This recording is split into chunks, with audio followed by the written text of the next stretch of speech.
ইসকনের চিন্ময় দাসের অনুসারীদের হামলায় চট্টগ্রামে আইনজীবী সাইফুল ইসলাম হত্যাকাণ্ডের ঘটনায় 9 জনকে গ্রেফতার দেখানো হয়েছে। বিকেলে চট্টগ্রামের 6ষ্ঠ সিএমএম কাজী শরীফুল ইসলামের আদালতে তাদের হাজির করে হত্যা মামলায় গ্রেপ্তার দেখানোর আবেদন জানালে আদালত তা মঞ্জুর করেন। শুনানি শেষে তাদেরকে জেল হাজতে প্রেরণ করা হয়। এ সময় আদালত এলাকায় বিপুল সংখ্যক পুলিশ সহ যৌথ বাহিনীর সদস্য মোতায়েন করা হয়।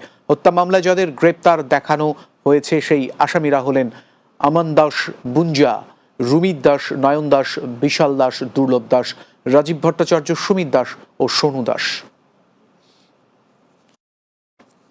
ভারতীয় সংবাদ মাধ্যম ও রাজনীতিবিদদের বাংলাদেশ বিরোধী অপপ্রচার বন্ধের দাবি জানিয়েছে হেফাজতে ইসলাম বাংলাদেশ। দুপুরে চট্টগ্রাম নগরীর জমিয়াতুল ফালাহ মসজিদ মাঠে আয়োজিত সমাবেশ থেকে এই আহ্বান জানানো হয়। সমাবেশে বক্তারা বলেন, ফ্যাসিবাদী আওয়ামী লীগ সরকারের পতনের পর ভারতের কিছু মিডিয়া বাংলাদেশকে কেন্দ্র করে মিথ্যা ও বিভ্রান্তিকর তথ্য পরিবেশন করছে, সংখ্যালঘু সম্প্রদায়ের উপরে নির্যাতনের মন গড়া প্রোপাগান্ডা ছড়াচ্ছে। অবিলম্বে এসব অপপ্রচার বন্ধের দাবি জানান বক্তারা।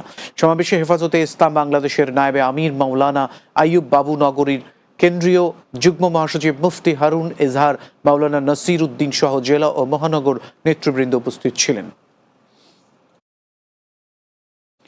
রুচিশীল মানুষের চাহিদার কথা মাথায় রেখে প্রতি বছরের মতো এবারও চট্টগ্রামে শুরু হতে যাচ্ছে ফার্নিচার মেলা। দুপুরে বাংলাদেশ ফার্নিচার শিল্প মালিক সমিতি আয়োজিত সংবাদ সম্মেলনে এই তথ্য জানানো হয়। এতে বক্তব্য রাখেন ফার্নিচার মেলা 2024-এর আহ্বায়ক নুরুল আজম খান। এ সময় সমিতির সভাপতি মাকসুদুর রহমান ও সাধারণ সম্পাদক সাইফুদ্দিন চৌধুরী সহ অন্যরা উপস্থিত ছিলেন।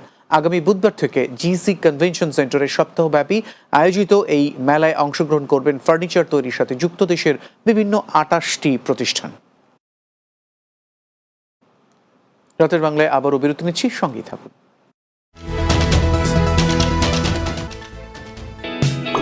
সবই হবে বাসায় বসে।